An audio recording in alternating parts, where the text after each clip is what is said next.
मनरेगा बचाओ कार्यक्रम में कांग्रेस का प्रदर्शन, नए कानून के प्रस्ताव को बताया मजदूर विरोधी, डीएम को सौंपा ज्ञापन।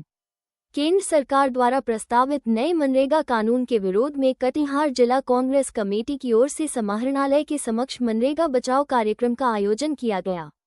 जिला अध्यक्ष सुनील यादव के नेतृत्व में कांग्रेस नेताओं और कार्यकर्ताओं ने जोरदार प्रदर्शन किया और केंद्र सरकार के फैसले के खिलाफ नारेबाजी की। इसके बाद प्रतिनिधिमंडल ने जिलाधिकारी को ज्ञापन सौंपकर प्रस्तावित बदलावों को वापस लेने की मांग की। प्रदर्शन के दौरान मौजूद सांसद तारिक अनवर ने कहा कि मनरेगा गरीबों और मजदूरों की जीवन रेखा है। ये योजना सिर्फ रोजगार नहीं, बल्कि करोड़ों ग्रामीण परिवारों को सम्मानजनक जीवन जीने का अवसर देती है। उन्होंने आरोप लगाया कि नए कानून में कई गंभीर खामियां हैं, जो सीधे तौर पर मजदूरों के हितों के खिलाफ हैं। सांसद ने मनरेगा से राष्ट्रपिता महात्मा गांधी का नाम हटाने के प्रस्ताव को देश की भावना और परंपरा के विरुद्ध बताया। वहीं जिला अध्यक्ष सुनील यादव ने कहा कि नए प्रावधानों के तहत राज्यों पर आर्थिक हिस्सेदारी का बोझ 40% तक बढ़ाने की बात कही जा रही है। इससे आर्थिक रूप से कमजोर राज्य समय पर राशि नहीं दे पाएंगे।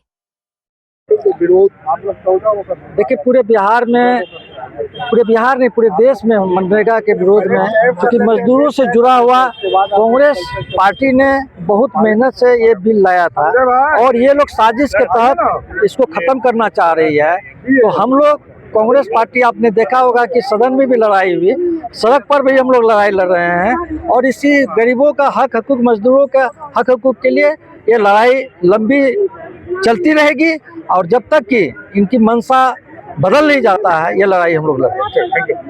इसको लेकर विरोध है, क्या मांग करते हैं? नहीं, नाम का हमको विरोध नहीं है। जो अधिनियम था, जिस उद्देश्य से मनरेगा बनाया गया था, पूरे उस उद्देश्य को समाप्त करने की कोशिश हो रही है। जो उसकी भावना थी, जो उसका कहिए कि रूह था, उसको समाप्त करने का ये सरकार कोशिश कर रही है।